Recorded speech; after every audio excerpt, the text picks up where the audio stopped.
Hi hello and welcome to ஜாலியாக ஒரு book review by Bhuvana. எனக்கு புக்கு படிக்க ரொம்ப பிடிக்கும் புவனா.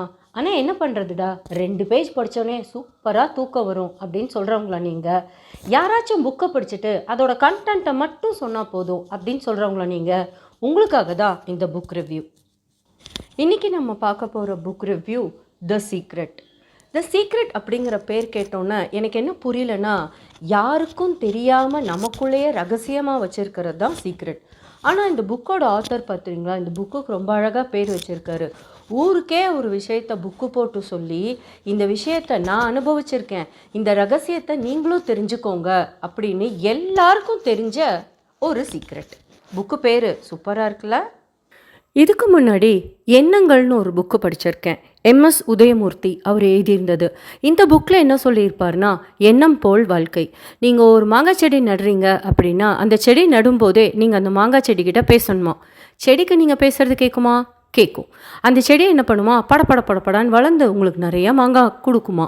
அதனால் அவர் என்ன சொல்கிறாரு, உங்களை சுற்றி இருக்கிற ஆடு, புலி, ஓநாய், நாய், கரடி எல்லாத்துக்கிட்டையுமே நீங்கள் பேசலாம். நீங்கள் பேசுகிறது அதுக்கு கேட்கும். எண்ணம் போல் வாழ்க்கை அப்படின்னு சொல்கிறாரு. அவர் தமிழில் சொன்னார். த சீக்ரெட் புக்கில் அவங்க இங்கிலீஷில் சில ஃபேக்ட்ஸோடு சொல்கிறாங்க. அதுதான் டிஃப்ரென்ஸ். உங்களோட கரண்ட் லைஃபு உங்களோட பாஸ்ட்டு தாட்ஸோட ரிஃப்ளெக்ஷன் தான். இப்போ நீங்கள் என்னவா வாழ்கிறீங்களோ, இந்த வாழ்க்கை இதுக்கு முன்னாடி என் வாழ்க்கை இப்படி தான் இருக்கும் அப்படின்னு நீங்கள் நினச்சிட்டே இருந்தீங்கன்னா, அதுதான் இப்போ நீங்கள் வாழ்ந்துட்டுருக்கீங்கன்னு சொல்கிறார். ஹியூமன் பீயிங் ஒரு டிரான்ஸ்மிஷன் டவர்னு சொல்கிறாரு. நம்ம இப்போ ரேடியோவில் ஒரு பாட்டு கேட்கணுன்னா அந்த ஃப்ரீக்குவென்சிக்கு டியூன் பண்ணோன்னா அந்த பாட்டு கேட்கும் இல்லையா? டிவியில் ஒரு சேனல் பார்க்கணுன்னா அந்த ஃப்ரீக்குவென்சிக்கு நம்ம மாற்றினா அந்த டிவியில் அந்த சேனல் தெரியுது இல்லையா?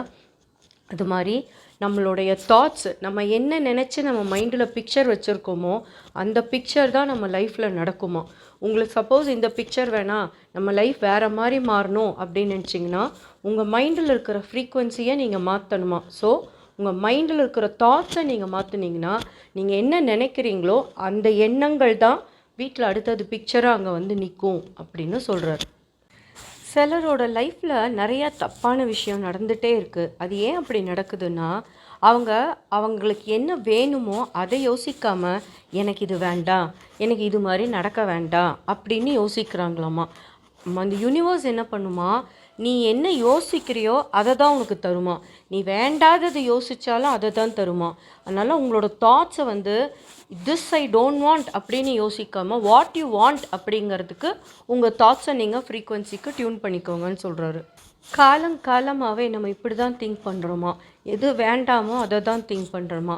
அட்லீஸ்ட் உன்னோட ஜென்ரேஷனில் இருந்தாவது இது மாறட்டும், உனக்கு என்ன வேணுமோ அதை திங்க் பண்ணு, உன்னோட பையனுக்கும் இந்த தாட்ஸையே சொல்லிக் கொடு, இன்னிலிருந்து உன்னோட லைஃப் சேஞ்ச் ஆகிறத நீ பார்ப்பேன்னு சொல்கிறார். நம்ம எப்போ யோசிக்கிறோம் அப்படின்னு கேட்டிங்கன்னா, நம்ம எப்போ பார்த்தாலும் யோசிச்சுட்டே தான் இருப்போமா. டிவி பார்க்கும்போது, சாப்பிடும்போது, குளிக்கும்போது, ஆஃபீஸ் கிளம்பும்போதுன்னு நம்மளே அறியாமல் நம்ம எப்போவுமே யோசிச்சுட்டே தான் இருப்போமா. நம்ம யோசிக்காமல் இருக்கிற ஒரே டைம் நம்ம தூங்கும்போது, நல்ல டீப் ஸ்லீப்பில் இருக்கும்போது தானா. ஆனால் நம்ம லாஸ்ட்டாக என்ன தாட் மைண்டில் வச்சுட்டு தூங்குகிறோம் அப்படிங்கிறது ரொம்ப முக்கியம் அப்படின்னு சொல்கிறார். உங்ககிட்ட யாராச்சும் கம்ப்ளைண்ட் பண்ணாங்கன்னா, நீங்கள் அந்த கம்ப்ளைண்டிங்கை கேட்டுட்டு ஒரு மாதிரி சிம்பத்தியாக அவங்கள பார்த்து, அச்சச்சோ இப்படி ஆயிடுச்சா உனக்கு அப்படின்னு சொல்லிட்டு இருந்தீங்கன்னா, இந்த யூனிவர்ஸ் என்ன பண்ணுமா, அதே மாதிரி சிச்சுவேஷன் உங்களுக்கு அடிக்கடி கொடுக்குமா. உங்களை சுற்றி இருக்கிற எல்லாருமே உங்ககிட்ட ஏதாவது விஷயத்தை கம்ப்ளைண்ட் பண்ணிகிட்டே இருப்பாங்களாம். நீங்கள் ஒருத்தரையும் பார்த்து எம்பத்தி பண்ணி அச்சச்சோன்னு சொல்லிகிட்டே இருப்பீங்களாம். அதனால் யாராச்சும் உங்ககிட்ட கம்ப்ளைண்டிங் ஆட்டிடியூடோடு பேசுனாங்கன்னா அந்த இடத்துல நீங்கள் இருக்காதீங்க, அந்த பிக்சரை நீங்கள் உங்கள் மனசில் எடுத்துக்காதீங்கன்னு சொல்கிறார். இந்த சிம்பிள் சீக்ரெட்டை மட்டும் நீங்கள் புரிஞ்சுக்கிட்டிங்கன்னா உங்களோட என்டையர் லைஃப்பையே உங்கள் தாட்ஸ்னால் மட்டுமே நீங்கள் மாற்றி அமைச்சிக்க முடியும்னு ரொம்ப கான்ஃபிடெண்ட்டாக சொல்கிறார். சின்ன வயசுலேருந்தே பார்த்துருப்பீங்க, நமக்கு ஏதாவது ஒன்று தப்பாக நடந்தால் அடுத்தடுத்து தப்பாக நடந்துகிட்டே இருக்கிற மாதிரி இருக்கும். இது ஒன் நெகட்டிவ் தாட்டை அடுத்த நெகட்டிவ் தாட் அட்ராக்ட் பண்ணுதுன்னு சொல்கிறாரு. அதனால் ஏதாவது ஒரு விஷயம் நமக்கு தப்பாக நடந்துச்சுன்னா கான்ஷியஸாக உட்காந்து உங்களோட எண்ண அலைகளை அடுத்தது பாசிட்டிவ் தாட்டுக்கு கான்ஷியஸாக மாற்றுறதுக்கு பழகுங்க. அப்படி பழகியாச்சுன்னா அடுத்த பாசிட்டிவ்லேருந்து அப்படியே நீங்கள் செயின் பிடிச்சி மேலே போயிடலான்னு சொல்கிறார். உங்களோட எண்ண அலைகள்னால உங்களுக்கு வேண்டிய யூனிவர்ஸை நீங்களே க்ரியேட் பண்ணிக்க முடியும். உங்கள் மனசில் நீங்கள் ஃப்யூச்சரில் என்னவா ஆகணும்னு நினைக்கிறீங்களோ அந்த விஷ் லிஸ்ட் எல்லாத்தையுமே ஒரு பிக்சராக சப்போஸ் நீங்கள் யாரையாச்சும் ரோல் மாடலாக இதுக்கு எடுத்திருக்கீங்கன்னா அவங்க இருக்கிற பிக்சரை நீங்கள் என்னவா ஆகணும்னு நினைக்கிறீங்களோ அந்த ஒரு பிக்சரை எடுத்து அந்த விஷ்லிஸ்ட்டை அப்பப்போ அந்த பிக்சரை பார்த்துட்டே இருக்கிறது தான். ஏதாவது ஒரு விஷயம் டிஸ்டர்ப் ஆகும்போது திருப்பியும் வந்து அந்த விஷ்லிஸ்ட்டை அந்த பிக்சரை பார்க்கும்போது நீங்கள் அந்த ஹாப்பி மூடுக்கு திருப்பியும் போவீங்களாம். உங்களோட மூடையும் உங்கள் ஃப்ரீக்வன்சியும் அந்த பிக்சரையும் அந்த விஷ்லிஸ்ட்டையும் வச்சு டைவர்ட் பண்ண சொல்கிறாரு. இந்த அல்லாவுதீன் அற்புத விளக்கில் அந்த விளக்கை தேய்ச்ச உடனே அந்த பூதம் வெளியில் வந்து ஆலம்பனா நான் உங்களுக்கு என்ன செய்யணும் கட்டளையிடுங்கள் அப்படின்னு சொல்லுவோம் இல்லையா, அது மாதிரி தான் இந்த யூனிவர்ஸும் நமக்காமா. நம்ம யூனிவர்ஸ் கிட்ட நம்ம என்ன வேணும் அப்படின்னு சொல்லி நம்ம சொல்லிகிட்டே இருந்தோம் அப்படின்னா இந்த யூனிவர்ஸை நீங்கள் அந்த பிக்சரை வச்சு தேய்க்க தேய்க்க நீங்கள் என்ன சொல்கிறீங்களோ அது இந்த யூனிவர்ஸ் அப்படியே உங்களுக்கு தருமாமா. அதனால அவங்க என்ன சொல்கிறாருன்னா, ஒரு பேப்பர் எடுத்து உங்களுக்கு என்ன வேணுமோ அதை அந்த பீஸ் ஆஃப் பேப்பரில் எழுதுங்க.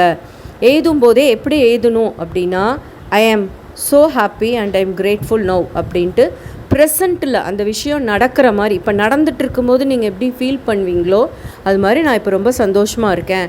அது மாதிரி உங்களோட பர்சனல் லைஃப்பை நீங்கள் எப்படி இருக்கீங்க, ஃபினான்ஷியல் லைஃப்பில் எப்படி இருக்கீங்க, உங்களோட ரிலேஷன்ஷிப்பில் நீங்கள் எப்படி இருக்கீங்க, ஹெல்த்தில் எப்படி இருக்கீங்க, வெல்த்தில் எப்படி இருக்கீங்க, அது எல்லாத்தையுமே ப்ரெசன்ட் டென்ஸில் நீங்கள் எழுதிட்டு அந்த பிக்சரையும் பெயிண்ட் பண்ணிகிட்டே இருந்தீங்கன்னா இந்த யூனிவர்ஸ் அந்த அல்லாவுதீன் அற்புத விளக்கு மாதிரி நீங்கள் கேட்க கேட்க கேட்க அதை உங்களுக்கு நடத்தி கொடுக்கும்னு சொல்கிறார். இதுக்கு மொத்தம் 3 ஸ்டெப்பு சொல்கிறார். ஒன்று வந்து ஆஸ்க், உனக்கு என்ன வேணுமோ அதை இந்த யூனிவர்ஸ் கிட்ட நீ கேட்டுகிட்டே இரு.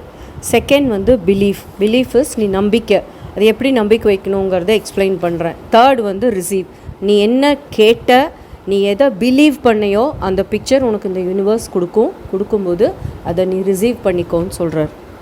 செகண்ட் ஸ்டெப்பு வந்து பிலீஃபுங்கிறது எப்படி வச்சுருக்கணும் அப்படின்னா, ஆல்ரெடி இந்த விஷயம் நமக்கு கிடச்சிருச்சு, கிடைச்சா நீ எப்படி ஃபீல் பண்ணுவியோ, ஒரு குழந்தை எப்படி ஃபீல் பண்ணுமோ அது மாதிரி இந்த விஷயம் எனக்கு கிடச்சிருக்கு அப்படிங்கிற நம்பிக்கையோட அந்த கிடைச்சா என்ன ஃபீலிங் வருமோ அதை நீங்கள் எக்ஸிபிட் பண்ணுவீங்க. இது எப்படி நடக்கும் அப்படிங்கிற மாதிரி ஒரு கொஸ்டினே உங்கள் மைண்டில் இருந்துச்சுன்னா அந்த கொஸ்டின் ஒரு நெகட்டிவ் ஃப்ரீக்குவன்சியை கொடுக்குமா இந்த யூனிவர்ஸ்க்கு. அதனால் இது எப்படி நடக்கும் ஏன் நடக்கும்ன்ற தாட்டெல்லாம் இருக்கக்கூடாது. இது நடக்கும், அந்த பிலீஃபை மட்டும் நீங்கள் வச்சுக்கிட்டிங்கன்னா இந்த யூனிவர்ஸே என்ன பண்ணுமா, உங்களுக்கு நடக்க வேண்டிய இந்த விஷயத்துக்கு தகுந்த மாதிரி பீப்புள், இடம், சிச்சுவேஷன் எல்லாத்தையும் ரீஅரேஞ்ச் பண்ணி உங்களுக்கு சென்ட் பண்ணுமா. நீங்கள் பண்ண வேண்டிய செகண்ட் ஸ்டெப்பு ஃபஸ்ட்டு ஆஸ்க், எழுதணும், என்ன வேணுங்கிறத தெளிவாக எழுதணும். அந்த எழுத்தும் மிக்ஸ்டு ஃப்ரீக்வன்சியாக இருக்கக்கூடாது, ஒரே ஒரு எண்ணமாக இருக்கணும். செகண்டு நம்பிக்கை நடந்த மாதிரி நம்ம அதை ஃபீல் பண்ணி எழுதணும். சில சமயம் நம்ம கேட்குறது கிடைக்கிறதுக்கு டிலே ஆகும்போது நம்ம ஒரு டிஸப்பாயின்மெண்ட்டோ என்னடா இது நடக்க மாட்டேங்குது அப்படின்னெல்லாம் நம்ம இருக்கக்கூடாது. Live with that belief and sleep with that பிலீஃப்னு சொல்கிறோம். நீங்கள் ஆக்சுவலாக ஒரு மேக்னெட் மாதிரி நீங்கள் ஃபஸ்ட்டு என்ன நினைக்கிறீங்களோ அதை நீங்கள் கேட்டு பிலீவ் பண்ணி ரிசீவ் பண்ண ஆரம்பிச்சிட்டிங்கன்னா ஒரு தரம் அடுத்தடுத்து உங்களோட மேக்னெட்டை இந்த யூனிவர்ஸ் கிட்டேருந்து நீங்கள் திருப்பி அட்ராக்ட் பண்ணிகிட்டே இருப்பீங்க. அடுத்தது நீங்கள் என்ன கேட்குறீங்களோ அது இந்த யூனிவர்ஸ் கொடுத்துட்டே இருக்கும். நம்ம இப்போ காரில் கலிஃபோர்னியாவிலேருந்து நியூயார்க் டிரைவிங் போகிறோம் அப்படின்னா நமக்கு அந்த இடமே நைட்டு டார்க்காக இருக்கும். ஆனால் ஒரு 200 ஃபீட்டுக்கு நமக்கு இங்கேருந்து வெளிச்சத்தில் அந்த ரோடு எப்படி இருக்குங்கிறது மட்டும் தெரிஞ்சால் போதும். அந்த 200க்கு போக போக போக அடுத்த 200க்கான கிளாரிட்டி நமக்கு கிடச்சிட்டே இருக்கும். ஸோ இந்த மேனிஃபெஸ்டேஷனும் அதே மாதிரி தான். ஃபஸ்ட்டு இங்கேருந்து கொஞ்சம் தூரத்துக்கு நமக்கு ஒரு கிளாரிட்டி கிடச்சா போதும். அடுத்ததுங்கிறது நீங்கள் பெரிய இதுக்கு கிளியராக நீங்கள் மேனிஃபெஸ்ட் பண்ணிவிட்டு எடுத்துகிட்டு போயிட்டே இருக்கலாம். ஒரு டைரக்டர் ஒரு படத்தை எப்படி எடுக்கிறாரு அப்படின்னா, அவர் அந்த படத்தோட அவுட்புட்டில் இந்த பிக்சர் இப்படி வரணும், ஹீரோயின் நீங்கள் நிற்கணும், இந்த படம் இப்படி வரணும் அப்படின்னு அவர் ஒரு பிக்சர் வச்சுருக்காரு. அந்த பிக்சரை அவர் மேனிஃபெஸ்ட் பண்ணிகிட்டே இருக்கும்போது தான் அந்த படத்தையே அவரால் எடுக்க முடியுதுன்னு சொல்கிறாரு. நான் ரொம்ப வெயிட்டாக இருக்கேன் அப்படின்னா நீங்கள் எப்போவுமே என்ன நினைக்கிறீங்களாமா, நான் நிறையா ஃபுட் சாப்பிட்றேன், இந்த ஃபுட்டுனால நான் வெயிட்டாக இருக்கேன் அப்படின்னு நினைக்கிறீங்களா? ஆக்சுவலாக நீங்கள் இந்த ஃபுட்டுனாலேயே வெயிட்டாக இல்லையா, நான் வெயிட்டாக இருக்கேன் நீங்கள் ஒரு எண்ணம் வச்சுருக்கீங்க இல்லையா, அந்த தாட்ஸ்னால தான் நீங்கள் வெயிட்டாக இருக்கீங்களாம். நிறைய பேரை பார்த்துருக்கலாம், அவங்க நிறையா சாப்பிடுவாங்க, நான் எவ்வளோ சாப்பிட்டாலும்டா மச்சான் நான் இந்த மாதிரி ஒல்லியாக தான் இருப்பேன் அப்படின்னு அவங்க சொல்லுவாங்களாம். அது காரணம் என்னென்னா அவங்க எண்ணம் நான் ஒல்லியாக தான் இருப்பேன் எவ்வளோ சாப்பிட்டாலுங்கிற அந்த தாட்ஸ் தான் அவங்கள அப்படி வச்சுருக்கான். ஸோ இந்த ஜீனி என்ன பண்ணுவான், அதான் அந்த ஜி பூம்பா என்ன பண்ணுமா, நீங்கள் சொல்கிறீங்க இல்லையா நான் எவ்வளோ சாப்பிட்டாலும் நான் ஒல்லியாக தான் இருப்பேன்னு, அந்த எண்ணத்தை கேட்டுட்டு உங்கள் கட்டளை அப்படின்னு சொல்லிட்டு அந்த கட்டளையை அது நிறைவேற்றிடுமா. அதனால் நீங்கள் என்ன செஞ்சாலும் உங்கள் தாட்ஸுக்கு தான் அது கட்டளையிடுது. அதனால் தாட்ஸை கரெக்டாக வச்சுக்கோங்கன்னு நிறைய எக்ஸாம்பிள் கொடுக்குறாரு. Next question, how long it will take அப்படின்னா உன்னோட நம்பிக்கை எவ்வளோ ஸ்ட்ராங்காக இருக்கோ அதை பொறுத்து அதோட டைம் டேக்குன்னு இருக்குங்கிறார். நீ ரொம்ப ஸ்ட்ராங்காக பிலீவ் பண்ணினா அந்த விஷன் மேலே நீ நம்பிக்கை வச்சு அந்த இன்சிடெண்ட் நடக்கும்போது நீ எப்படி ஃபீல் பண்ணுவியோ அதே மாதிரி நீ ஃபீல் பண்ணி 100% 1% கூட டவுட் இல்லாமல் நீ நம்பின அப்படின்னா இந்த யூனிவர்ஸ் அதை உடனே கொடுக்கும். ஆனால் நீ நம்பும்போதே எப்படி நடக்கும், நான் இவ்வளோ டாலர்ஸ் எல்லாம் மேனிஃபெஸ்ட் பண்ணுறேன் அப்படின்னு நினச்சி இந்த யூனிவர்ஸ் பொறுத்த வரைக்கும் நீ கேட்குறது $1 மில்லியன் இல்லை $100 மில்லியன் இந்த யூனிவர்ஸ்க்கு தெரியாதம்மா. இந்த யூனிவர்ஸ் பொறுத்த வரைக்கும் நீ கேட்குறத இந்த அஜீபூம்பா அப்படின்னு கொடுக்கறது தான் அந்த யூனிவர்ஸ்க்கு வேலை. ஸோ கேட்குற திங்க் பிக் அப்படிங்கிற மாதிரி உன்னை பெருசாக திங்க் பண்ண சொல்கிறாரு. ஆனால் திங்க் பண்ணி அந்த திங்கிங் மேலே நீ நம்பிக்கையை வையுங்கிறார். ஸோ எப்போ நடக்கும் அப்படின்னு கேட்டிங்கன்னா நீங்கள் எவ்வளோ தூரம் அந்த இது மேலே நம்பிக்கை வைக்கிறீங்களோ அவ்வளோ சீக்கிரம் நடக்கும்னு சொல்கிறார். சிலருக்கு எவ்வளோ கூட்டமாக இருந்தாலும் கார் பார்க்கிங்க்கு டக்குன்னு ஸ்பேஸ் கிடச்சிருக்கும் பார்த்துருக்கீங்களா? அது ஏன் அப்படின்னா அவங்க இங்கேருந்தே ட்ரைவ் பண்ணிகிட்டே போகும்போது எனக்கு கரெக்டான ஒரு இடத்துல அவரோட வண்டி சின்னதோ பெருசோ அவருக்கு தெரியும் இல்லையா அந்த காரோட சைஸு, என் காருக்கு சைஸ் தகுந்த மாதிரி ரைட் சைடோ லெஃப்ட் சைடோ சக்குன்னு போய் நிறுத்துகிற மாதிரி எனக்கு ஒரு ஸ்பேஸ் கிடைக்கும் பாரு அப்படின்னு அவர் இங்கேருந்து நினச்சிட்டு போனார்னாலே அவர் எவ்வளோ க்ரௌடான ஹோட்டலோ மாலோ மூவியோ எதாக இருந்தாலும் கார் பார்க்கிங்க்கு ஸ்பேஸ் கிடைக்குமா. அதே இங்கேருந்து போகும்போதோ முடிஞ்சதுரா இந்த டிராஃபிக்கில் நான் பார்க் பண்ண மாதிரி தான் அப்படின்னு நினச்சார்னா அதே மாதிரி தான் நடக்குமா.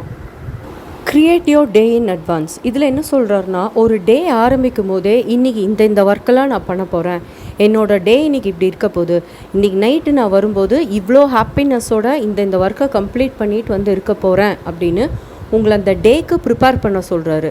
சப்போஸ் அப்படி ஒர்க் பண்ணும்போது ஏதாவது தப்பாக நடந்துருச்சுன்னா போச்சுடா ஸ்டார்டிங்கே இவ்வளோ நெகட்டிவாக இன்றைக்கி ஃபுல்லாக இந்த டேயே இப்படி தான் இருக்கும் அப்படின்னு நினச்சிங்கன்னா இந்த டே ஃபுல்லாகவே இப்படி தான் இருக்குமா. அந்த மாதிரி நெகட்டிவாக ஏதாவது ஒன்று நடந்துச்சுன்னா இம்மீடியட்டாக உங்களோட ஃப்ரீக்குவன்சியை ஃபைன் டியூன் பண்ணி வேறு ஒரு சேனலுக்கு மாற்றுங்க.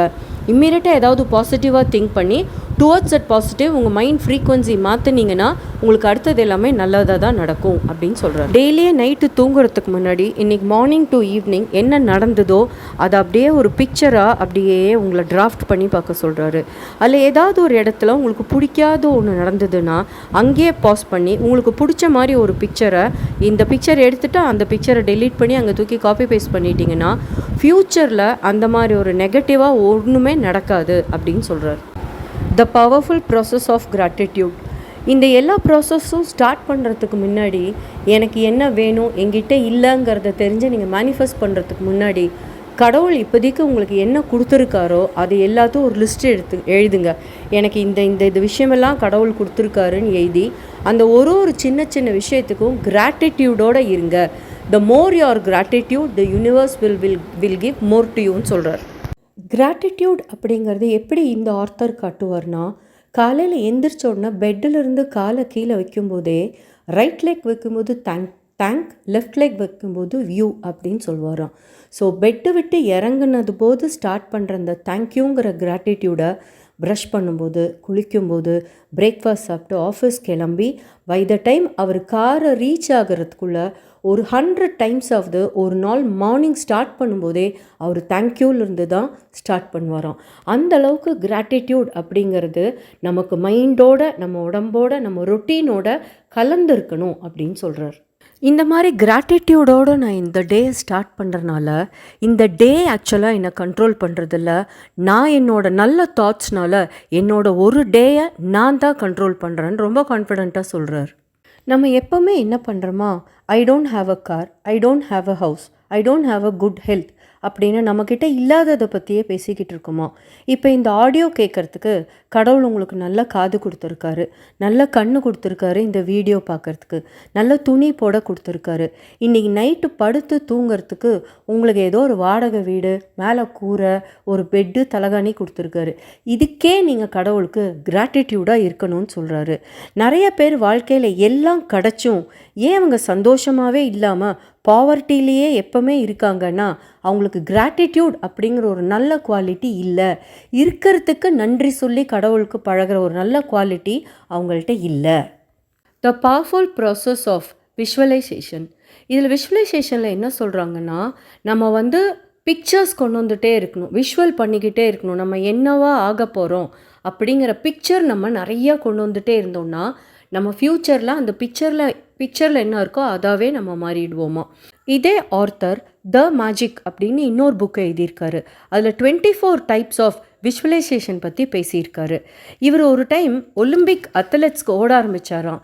மைண்டில் விஷுவல் பண்ணும்போது அவர் பாடியில் லெஃப்ட் சைடில் ஏதோ ஒரு மசில் கிராம்ப் ஆகிற மாதிரி விஷுவல் பண்ணாராம். ப்ராக்டிக்கலாக அவர் ஓடும்போதும் அதே மாதிரி மசில் கிராம்ப் ஆச்சான்.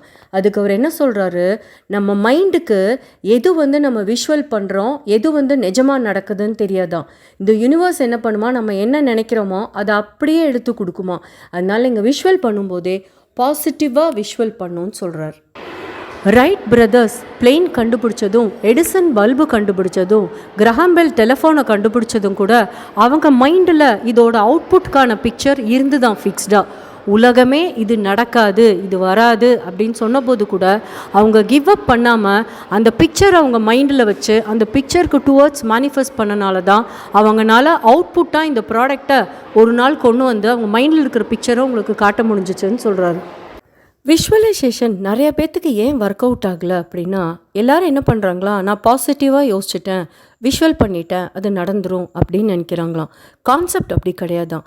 நீங்கள் விஷுவல் பண்ணும்போதே, சப்போஸ் நீங்கள் ஒரு கார் வாங்கணும்னு விஷுவல் பண்ணிங்கன்னா, நான் அந்த காரில் உட்காந்துருக்கேன், நான் அந்த காரில் லெஃப்ட் சைடில் உட்காந்துருக்கேன், என் ஹஸ்பண்ட் இந்த சைடு ஓட்டிகிட்ருக்காரு, நான் இந்த காரில் உட்காந்துருக்கும் போது ஏசி இவ்வளோ தூரத்தில் வச்சுருக்கேன், இந்த பாட்டு கேட்டுட்ருக்கேன், ஊட்டி ரோட்டில் மேட்டுப்பாளையத்தில் நான் இந்த இடத்துல போயிட்டுருக்கேன் அப்படின்னு நீங்கள் ஆல்ரெடி அந்த இடத்துல இருக்கும்போது என்ன ஃபீல் பண்ணுறீங்களோ அதை அப்படியே ஃபீல் பண்ணிங்கன்னா தான் அந்த விஷயம் நடக்கும். ஹவு இட் வில் ஹேப்பன் அப்படிங்கிறத பற்றி நீ யோசிக்காத. நடந்தால் நீ அதுக்கு எப்படி ரியாக்ட் பண்ணுவ, நீ எப்படி ஃபீல் பண்ணுவங்கிற அந்த பிக்சரை மட்டும் நீ விஷுவல் பண்ணு. இது எப்படி நடக்கும், சான்ஸே இல்லையே, நான் பாட்டுக்கு இதை யோசிச்சுக்கிட்டு இருக்கேன், வாய்ப்பே இல்லை அப்படின்ற மாதிரி தாட்டும் மைண்டில் இருந்தாலே அந்த விஷயம் நடக்காது. ஹவு அப்படிங்கிற வேர்டை இந்த யூனிவர்ஸ் கிட்ட விட்டுரு. என்ன நடந்தால் நீ சந்தோஷப்படுவியோ அந்த ஃபீலிங்கில் மட்டும் நீ இருந்துகிட்டே இரு. திடீர்னு ஒரு மேஜிக், திடீர்னு ஒரு மிராக்கிள் நடக்கும். நடந்து முடிஞ்ச உடனே, ஆமாம் நான் இந்த விஷயத்தை தானே யோசித்தேன், இது எப்படி நடந்தது, என்னால் நம்பவே முடியலையே அப்படிங்கிற டைலாக்கை அன்னைக்கு சொல்வீங்க. த பவர்ஃபுல் ப்ராசஸ் இன் ஆக்ஷன். இதில் என்ன சொல்கிறாருன்னா, இவர் ஒரு டைம் ஒரு பெரிய டிஸ்னி வேர்ல்டு மாதிரி ஒரு இடத்துக்கு போனாராம். அந்த இடத்துல இவரால் எல்லா ரைடையும் பார்க்க முடியலையாம். வீட்டுக்கு வந்த பிறகு நினச்சாராம், நாளைக்கு நான் பார்க்க போகிற அந்த ரைடில் கூட்டமே இருக்கக்கூடாது, நான் மட்டும்தான் ஆளாக எல்லா ரைடையும் நான் பார்த்துடணும் அப்படிங்கிற விஷயத்த மேனிஃபெஸ்ட் பண்ணிவிட்டு தூங்கினாராம். அடுத்த நாள் காலையில் இவர் டிஸ்னி வேர்ல்டு போகும்போது அவருக்கு விஐபி ட்ரீட்மெண்ட் கிடச்சிச்சான். ஏன்னா அவரை தான் ஃபஸ்ட்டு ஃபேமிலி, அதனால் உங்களை நாங்கள் செலக்ட் பண்ணுறோம், உங்களுக்கு எல்லா ரைடுமே ஸ்டாஃப்ஸே ஃப்ரீயாக பார்த்து கொடுத்துருவாங்கன்னு அவளுக்கு ராயல் ட்ரீட்மெண்ட்டோட அவ்வளோ க்ரௌட் இருந்தாலும் அவர் எல்லா ரைடையும் ரொம்ப சந்தோஷமாக பார்த்தாராம். இது தான் அவர் என்ன சொல்கிறாரு, நம்மளுடைய நம்பிக்கை தான் அப்படிங்கிறத சொல்கிறாரு. இன்னொரு டைம் இவர் 5 வருஷமாக விஷன் போர்டு யூஸ் பண்ணிகிட்டு இருந்தாராம். அதில் இவரோட வீடு எப்படி இருக்கணும் அப்படின்னு இவர் விஷுவலைஸ் பண்ண ஒரு வீடு தான். 5 வருஷத்துக்கு அப்புறம் இவர் வேறு ஏதோ ஒரு கண்ட்ரிக்கு ஷிஃப்ட் ஆகி போயிட்டு அந்த கலிஃபோர்னியாவில் இவர் ரெனோவேட் பண்ண வீடு இவர் ரெனோவேட் பண்ண சொல்லிட்டு போயிட்டாராம். அவர் ரெனோவேட் பண்ணி முடித்த பிறகு பார்க்கும்போது ஒரு விஷன் போர்டில் எப்படி ஒரு வீடை ட்ரீம் பண்ணி வச்சுருந்தாரோ அதே தான் அந்த ரெனோவேட் பண்ண வீடும் இருந்துச்சான். ரொம்ப சர்ப்ரைஸ் ஆகிட்டாராம் அதை பார்த்துட்டு. அப்போ இருந்து அவருக்கு இதை பற்றின நம்பிக்கை ஜாஸ்தி ஆயிடுச்சு. இவங்க அம்மா ஏதோ ஒரு வீட்டை விலைக்கு கேட்டிருந்தாங்களாமா. அந்த வீட்டுக்கு நிறைய பேர் ஆஃபர் கொடுத்துருந்தாங்களாம். ஆனால் இவங்க அம்மா என்ன பண்ணாங்களாம், ஒரு மூலையில் உட்காந்துட்டு இந்த வீட்டோட அட்ரஸ் ஒரு பேப்பரில் எடுத்து அவங்க அம்மாவோட பேரை போட்டு இந்த வீட்டில் நான் வாழறேன் அப்படின்னு சொல்லி அந்த வீட்டோட அட்ரஸ் ஒரு பேப்பரில் ஃபுல்லாக மேனிஃபெஸ்ட் பண்ணி எழுதி, இந்த வீட்டில் ஹாலில் இந்த திங்ஸ் வச்சுருக்கேன், இந்த ஃபர்னிச்சர் இங்கே வச்சுருக்கேன், சோஃபா இந்த ரூமில் இங்கே இருக்குது, டைனிங் டேபிள் இங்கே இருக்குது அப்படின்னு இவங்க அம்மா விஷுவலைஸ் பண்ணி மேனிஃபெஸ்ட் பண்ண ஆரம்பித்தாங்களாம். கொஞ்ச நேரத்தில் அவங்க அம்மாவுக்கு கால் வந்துச்சான், அந்த வீடு அவங்களுக்கு தான் கொடுத்துருக்காங்க ஆஃபர்லன்ட்டு. அதனால் இவங்களுக்கு இந்த பிலீஃப் ஜாஸ்தியாயிருக்கு. The secret of money. இதில் என்ன சொல்கிறாரு, இவர் ஸ்டோன் அப்படிங்கிற ஒரு ஆளை லைஃப்பில் மீட் பண்ணாராம். அவர் வந்து நீ இத்தனை மில்லியன் செக் வாங்குவ அப்படிங்கிற ஒரு செக் லீஃப் எடுத்து அதை எழுதி டெய்லி அதை பார்த்துட்டே இரு, ஒரு நாள் நீ இதே மாதிரி ஒரு செக் வாங்குவ அப்படின்னு சொன்னாராம். இவர் வந்து அதோட ப்ராசஸ்ஸாக அவர் சொன்னதை கேட்டு பண்ணிக்கிட்டே இருந்தாராம். ஒரு நாள் இவர் வீட்டு பக்கத்தில் இருக்கிற சூப்பர் மார்க்கெட்டில் நம்மளோட புக்கை வச்சா என்ன, அந்த புக்கை வந்துட்டு போகிறவங்களாம் பார்ப்பாங்கல்ல அப்படின்னு தோணுச்சான். கேட்டு அவரோட புக்கை அங்கே வச்சாராம். 6 weeks லேட்டர் அவருக்கு வந்து ஹண்டர் காலேஜில் நியூயார்க்கில் பேசுகிறதுக்கு அவருக்கு சந்தர்ப்பம் கிடச்சிச்சான். அங்கே போகிற ஒரு 600 டீச்சர்ஸ்க்கு முன்னாடி பேசினாராம். அதிலிருந்து ஒரு டீச்சர் வந்து இவரை அப்ரோச் பண்ணி இவரை இன்டர்வியூ எடுத்திருக்காங்க.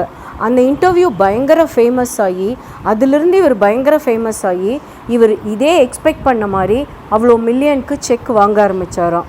அதனால இவர் என்ன சொல்கிறாரு, நீங்கள் மணிக்கும் ரொம்ப கான்ஃபிடெண்ட்டாக ரொம்ப நம்பிக்கையோடு மேனிஃபெஸ்ட் பண்ணிங்கன்னா நீங்கள் என்ன அமௌண்ட் நீங்கள் ஏர்ன் பண்ணணுன்னு லைஃப்பில் நினைக்கிறீங்களோ அந்த அமௌண்ட்டை நீங்கள் ஏர்ன் பண்ணுவீங்கன்னு சொல்கிறார். யூஆர் அ மணி மேக்னெட் அப்படின்னு சொல்கிறாரு. காசு இல்லாத நிறையா பேரோட தாட் ப்ராசஸ் எப்படி இருக்குமா, காசுங்கிறது ரொம்ப பெரிய விஷயம், அது நமக்கு கிடைக்காது அப்படிங்கிற மாதிரி ஒரு நெகட்டிவ் தாட்டுக்கு போயிடுறாங்களாம். அது அப்படி இருக்கக்கூடாதான். நமக்கு இவ்வளோ காசு வருது, நம்ம இத்தனை லட்சம் சம்பாதிக்க போகிறோம், த மணி இஸ் ஆன் இட்ஸ் வே, நான் வந்து ஒரு மணி மேக்னெட்டு, இந்த காசு வந்துகிட்டே இருக்குது அப்படிங்கிறதோடையும் ஐ ஆம் ரிசீவிங் மணி எவ்ரிடே, தேங்க்யூ தேங்க்யூ தேங்க்யூ அப்படின்னும் நமக்கு எத்தனை காசு இந்த மாதம் வரணுமோ அது ஒரு செக்லீஃப் பிளாங்க் செக்லீஃபில் எழுதி அதை பார்த்துட்டே மேனிஃபெஸ்ட் பண்ணிகிட்டே இருக்க சொல்கிறார். மணியை நம்ம மேக்னெட் பண்ணி இழுக்கிறதுங்கிறது ரொம்ப easy, provided if you have a positive thought about the money. ரொம்ப ஏழையாக இருக்கிறவங்களும் காசுக்கு கஷ்டப்படுறவங்களும் மணி மேலே எப்போவுமே ஒரு ஏக்கத்தோடவும் ஒரு நெகட்டிவ் தாட்டோடையும் இருக்கும் அப்படின்னு சொல்கிறார். Start giving money to get money. இது இவர் மட்டும் இல்லை, நிறைய பேர் இதை பற்றி சொல்லியிருக்காங்க. நீ வந்து மணியை அட்ராக்ட் பண்ணணும் அப்படின்னா மற்றவங்களுக்கு மணி தான தர்மம் பண்ணணும் அப்படின்னு. தான தர்மம் பண்ணுறதுக்கு 2 வே சொல்கிறாரு. ஒன்று கிவிங் மணி, இன்னொன்று சாக்ரிஃபைஸிங் மணி. கொடுக்கறது அப்படிங்கிறது சந்தோஷமாக மனசார அதிலிருந்து எந்த பிரதிபலனும் எதிர்பார்க்காம கொடுக்கறது. சாக்ரிஃபைஸிங் அப்படிங்கிறது ரொம்ப கொடுத்துட்டு 4 பேர் என்னைய புகழணும் அப்படிங்கிறதுக்காக நான் பாரு கஷ்டப்பட்டு எனக்கு கூட இல்லாமல் என் சாப்பாட்டுக்கு கூட இல்லாமல் இன்னொருத்தனுக்காக நான் சாக்ரிஃபைஸ் பண்ணுறேன் பாரு அப்படிங்கிறது சாக்ரிஃபைஸ். அது வந்து நெகட்டிவ் தாட். கிவிங் அப்படிங்கிறது கர்ணன் மாதிரி, இந்த கைக்கு கொடுக்கறது அந்த கைக்கு தெரியக்கூடாது அப்படின்னு சொல்கிறார். அந்த மாதிரி நீ ஃபீல் குட்டாக மணி கொடுத்த அப்படின்னா இந்த யூனிவர்ஸ் என்ன பண்ணுமா, உனக்கு மணியை திருப்பி கொடுத்துட்டே இருக்குமா.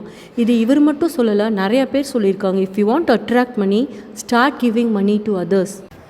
த சீக்ரெட் ஆஃப் ரிலேஷன்ஷிப். இதில் 2 விஷயம் சொல்கிறாரு. ஒரு விஷயம் என்னென்னா, நம்மளை லவ் பண்ணுறதே இல்லைன்னு சொல்கிறாரு.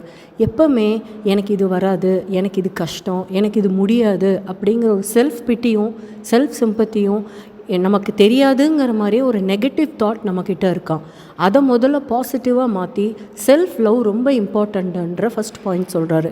செகண்ட் பாயிண்ட் பார்த்திங்கன்னா, மற்றவங்கள பற்றி நம்ம க்ரிப் பண்ணுறது. எனக்கு வாட்ச புருஷன் வேஸ்ட்டு, ஐயோ எங்கள் மதர்லா மாதிரி கம்ப்ளைனிங் ஆட்டிடியூட் யாருக்குமே இல்லை, என் ஃப்ரெண்டு பயங்கர லேசி ஆஃபீஸில், அவள் வேலையை இழுத்து போட்டு நான் தான் செய்யணும் அப்படின்னு நம்ம ஒர்க் பண்ணுற ப்ளேஸ்லேயும் நம்ம ரிலேஷன்ஷிப்பையும் எப்போவுமே நம்ம என்ன பண்ணுறோமா, அவங்கக்கிட்ட இருக்கிற நெகட்டிவையே பார்த்து அதையே நம்ம பேசிக்கிட்டே இருக்கோமா. இதுக்கு முன்னாடியே உங்ககிட்ட சொன்னேன், நெகட்டிவாக பேசிகிட்டே இருந்தீங்கன்னா நீங்கள் யாரை பற்றி பேசுகிறீங்கங்கிறது முக்கியம் இல்லை, நீங்கள் பேசுனீங்கன்னாலே அந்த ஜீனி என்ன பண்ணும், உங்களுக்கு அதை திருப்பி கொடுத்துரும். அதனால் முதல்ல உங்கள் தாட்டை இன்சைடாக நீங்கள் மாற்றுங்க. உங்கள் மேலே நீங்கள் வச்சுருக்கிற அபிப்பிராயத்தையும் பாசிட்டிவாக மாற்றுங்க. அடுத்தவங்க மேலே நீங்கள் வச்சுருக்கிற அபிப்பிராயம், இப்போ சப்போஸ் உங்கள் ஹஸ்பண்ட் பற்றினா அவர்கிட்ட இருக்கிற 5 நல்ல பாயிண்ட்டை டெய்லி சொல்லிக்கிட்டே இருங்க. மதர்லாவா அவங்கக்கிட்ட இருக்கோ இல்லையோ கஷ்டப்பட்டு இன்னொரு 5 பாயிண்ட்டை சொல்லிக்கிட்டே இருங்க. உங்கள் ஃப்ரெண்டுக்கிட்ட ஏதாவது ஒரு 10 பாயிண்ட் நல்ல குவாலிட்டியை ட்ரை பண்ணி எடுத்து அதை ஜாட் டவுன் பண்ணி எல்லாரையும் பார்க்கும்போது அவங்களோட நல்ல குவாலிட்டிஸை மட்டுமே நீங்கள் பேசிக்கிட்டே இருந்தீங்கன்னா இந்த யூனிவர்ஸு நல்ல நல்ல விஷயத்தையே உங்களுக்கு திருப்பி கொடுத்துட்டே இருக்கும்.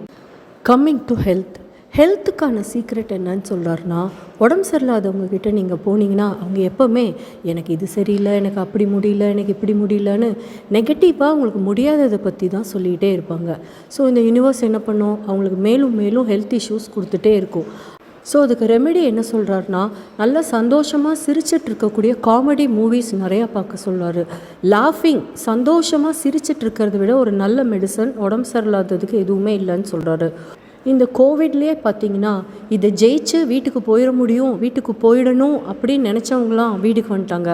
அதை பார்த்து பயந்து ஃபெட்டப் ஆனவங்க தான் தவறிட்டாங்க அப்படின்னு நான் நினைக்கிறேன். இது என்னோடய பர்சனல் எக்ஸ்பீரியன்ஸ்லேருந்து சொல்கிறேன். மௌரிஸ் குட்மேன் அப்படிங்கிற ஒரு இன்டர்நேஷ்னல் ஸ்பீக்கர் ஒருத்தர் இருக்காராம். அவருக்கு வந்து ஒரு டைம் ஒரு பெரிய ஆக்சிடெண்ட் ஆயிடுச்சான். அந்த ஹாஸ்பிட்டலில் இருந்த டாக்டர்ஸ் சொல்லிட்டாங்களாம், ரெஸ்ட் ஆஃப் யுவர் லைஃப் வந்து வெஜிடபிள் தான் சொன்னாராம். அவர் என்ன சொல்கிறாரு, மற்றவங்க என்னை பற்றி என்ன நினச்சாங்கங்கிறது முக்கியம் இல்லை, நான் என்னை பற்றி என்ன நினைக்கிறேங்கிறது தான் முக்கியம் அப்படின்னு நினச்சாராம். அன்னிலிருந்து அவரோட பிக்சரையும் மாற்றினாராம், அவரோட தாட்ஸையும் மாற்றினாராம். இன்றைக்கி அவர் கம்பேக் கொடுத்து அந்த ஹாஸ்பிட்டலில் இருக்கிற எல்லா டாக்டர்ஸும் இது ஒரு பெரிய மிராக்கிள் அப்படின்னு சொல்கிறாங்களாம். இது மாதிரி நிறையா மிராக்கிள்ஸ் நீங்கள் கேள்விப்பட்டிருப்பீங்கன்னு சொல்கிறாரு. இது மாதிரி ஒன்று நடக்கவே நடக்காதுன்னு நினச்சோம், இவர் நடக்க மாட்டார், இவர் அவ்வளோதான், இவரோட கால் ஜாயின் ஆகாது, கை ஜாயின் ஆகாது, கண்ணு தெரியாதுன்னு நினச்சோம் அப்படின்னு நிறையா டைம் டாக்டர்ஸே கிவ் அப் பண்ண விஷயத்த யார் கிவ் அப் பண்ணக்கூடாதுன்னா அந்த பேஷண்ட். நீ வந்து அந்த மெடிசன் மேலே ஒரு நம்பிக்கை வைக்கிற தெரியுமா, இந்த மெடிசன் நான் க்யூர் பண்ணிடும்னு, இந்த மெடிசன் மேலே வைக்கிற நம்பிக்கையாக கொஞ்சம் உண்மையிலையும் சேர்த்து வையின்னு சொல்கிறாரு. இது எனக்கு ஏதோ படத்தில் விஜய் சொல்வார்ல, அந்த பிளேடு மேலே வச்ச நம்பிக்கையை கொஞ்சம் உன் மேலே வையிடா தம்பி அப்படின்னு, அந்த டைலாக் ஞாபகம் வந்துச்சு. The secret of the world. அவர் என்ன சொல்கிறாரு, நம்ம வந்து எப்போவுமே fighting against cancer, fighting against poverty, fighting against war, fighting against drugs, fighting against terrorism, fighting against violence அப்படின்னு நமக்கு வேண்டாததுக்கு எதிராக நாம் நெகட்டிவாக ஃபைட் பண்ணுறோம். ஒரு தடவை மதர் தெரசா கிட்ட யாரோ வந்து ஆன்டி வார் ரேலிக்கு கூப்பிட்டாங்களாம். அவங்க சொன்னாங்களாம், எனக்கு வந்து ஏதாச்சும் பீஸ் ரேலி இருந்தால் கூப்பிடுங்கன்னு சொன்னாங்களாம். அவர் என்ன சொல்கிறாரு, ஒரு சொசைட்டியில் நீங்கள் எடுக்கும்போதே ஆன்டி வைலன்ஸ்னு வேண்டாததுக்கு எகெயின்ஸ்டாக தான் நீங்கள் வந்து ரேலியே எடுக்கிறீங்க. அப்படி இல்லாமல் இதே வேர்டையே பாசிட்டிவாக வச்சுட்டு நீங்கள் ஒரு ரேலி பண்ணுங்கள், அந்த ரேலியை நீங்கள் பார்ட்டிசிபேட் பண்ணுங்கள். உங்களோட சொசைட்டிலேயே தாட் ப்ராசஸ் நெகட்டிவாக தான் இருக்குது, அதை பாசிட்டிவாக மாற்றி no drugs, say no to drugs, say no to violence அப்படிங்கிறதே தப்பான ஒரு ப்ரொசஷன், அந்த வார்த்தையே தப்புன்ற மாதிரி சொல்கிறார். சொசைட்டியை பற்றி அவர் பேசுகிற இன்னொரு விஷயம் ரொம்ப நல்லா இருந்தது. ஆஃப்லைட் இப்போ மீடியா, அதாவது டிவியில் இருக்கிற நியூஸ் சேனல்ஸும் சரி, நியூஸ் பேப்பரும் சரி, நெகட்டிவாக நிறையா நியூஸை மட்டும்தான் ஸ்ப்ரெட் பண்ணுறாங்க. இங்கே இப்படி ஆக்சிடெண்ட் ஆகிடுச்சு, அங்கே இப்படி ரேப் ஆகிடுச்சின்னு நெகட்டிவாக நிறையா சொல்ல இந்த வேர்ல்டுக்கே நெகட்டிவாக தான் நிறையா விஷயங்கள் நம்மளே இப்போ பேசுவோம் தெரியுமா, என்ன ஆஃப்லைட் வைலன்ஸில் ரொம்ப ஜாஸ்தி ஆயிடுச்சுன்னு.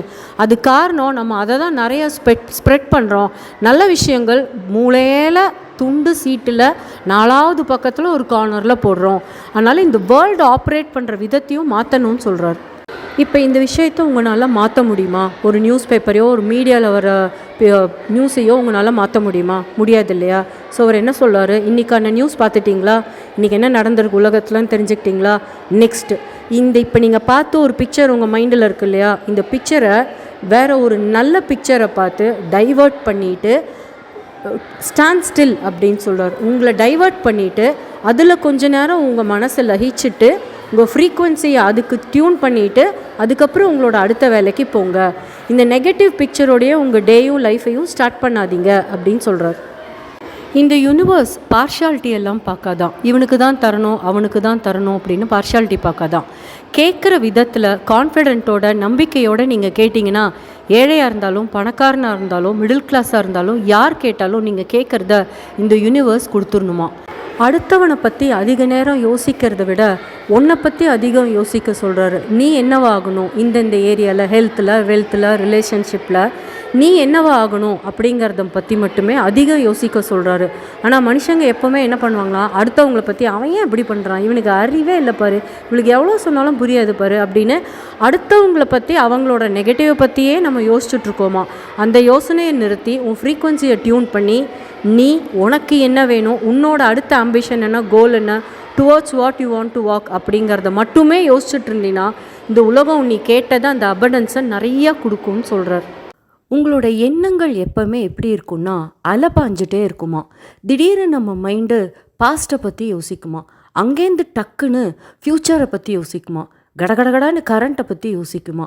நம்ம மைண்டையும் நம்மளோட தாட்ஸையும் எப்போவுமே நம்ம கண்ட்ரோல்லே வச்சுருக்கணும். கான்ஷியஸாக நம்ம தாட்ஸ் எங்கே போகுது அப்படிங்கிறத பார்த்து அதை அப்படியே பிடிச்சி கூட்டிகிட்டு வந்து நம்மளோட இந்த மேனிஃபெஸ்டேஷனுக்குள்ளே நம்ம இறக்கணும். அதனால் எப்போவுமே நம்ம தாட்ஸை நீங்கள் ஃபாலோ பண்ணுங்கள் அப்படின்னு சொல்கிறார். இதுக்கும் முன்னாடி நான் ஒரு புக்கில் படிச்சிருக்கேன். அந்த ஆர்த்தரும் அவரோட பையனும் அவசரமாக ஏர்போர்ட்டுக்கு போயிட்டு இருந்தாங்களாம். போகிற பிஸியில் அவங்க ஆதார் கார்டு ஜெராக்ஸை மறந்துட்டாங்களாம். அவர் சன்கிட்ட சொன்னாராம், நீ காரில் லெஃப்ட் சைட் பாரு, நான் ரைட் சைட் பார்க்குறேன், ஏதாவது ஜெராக்ஸ் கூட வந்துச்சுன்னா சொல்லு, டக்குன்னு இறங்கி ஒரு ஜெராக்ஸ் எடுத்துகிட்டு போயிடலான்னு சொன்னாராம். அவங்க அதிலிருந்து ஒரு 100 மீட்டர்ஸ்லேயே அவங்களுக்கு ஒரு ஜெராக்ஸ் கடை கிடச்சிச்சா. அவங்க ஜெராக்ஸ் எடுத்துகிட்டு ட்ராவல் பண்ண ஆரம்பித்தாங்களாம். ஆனால் அந்த ஜெராக்ஸ் கடையிலேருந்து பை த டைம் அவங்க ஏர்போர்ட் ரீச் பண்ணுறதுக்குள்ளே நியர் அபவுட் 12 ஜெராக்ஸ் ஷாப்ஸ் பார்த்தாங்களாம். அவர் என்ன சொல்கிறாரு, நம்மளோட கேள்விக்கான பதில் நம்மளை சுற்றியே தான் இருக்குது. நான் ஜெராக்ஸ் கடையை இதுக்கு முன்னாடி இந்த ஏரியாவில் இருந்திருக்கு, ஆனால் நான் பார்த்ததில்ல. ஏன்னா எனக்கு அதை பற்றின தேடல் இல்லை. இன்றைக்கி எனக்கு ஒரு ஜெராக்ஸ் கடை தேவைப்பட்டுச்சுங்கிறனால எனக்கு அன்னைக்கு தான் தெரியும் என் வீட்டிலேருந்து ஏர்போர்ட்டுக்குள்ளே இவ்வளோ ஜெராக்ஸ் கடை இருக்குங்கிறதே.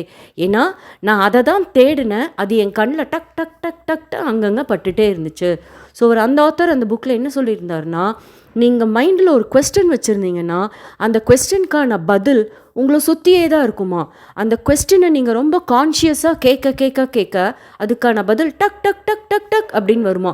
அப்போ நீங்கள் சொல்வீங்களாம், ஐயோ இந்த ஆன்சரை தான் ஆக்சுவலாக நான் தேடிக்கிட்டு இருந்தேன், கடைசியில் அந்த ஆன்சர் எனக்கு பக்கத்தில் நீங்களே சொல்லிட்டீங்களே அப்படின்னு சொல்வீங்களாம். ஸோ இவர் என்ன சொல்ல வர்றாரு, கேள்வி கேட்கும்போதும் உங்கள் மைண்டில் கான்ஷியஸாக இருக்கணும்னு சொல்கிறார்.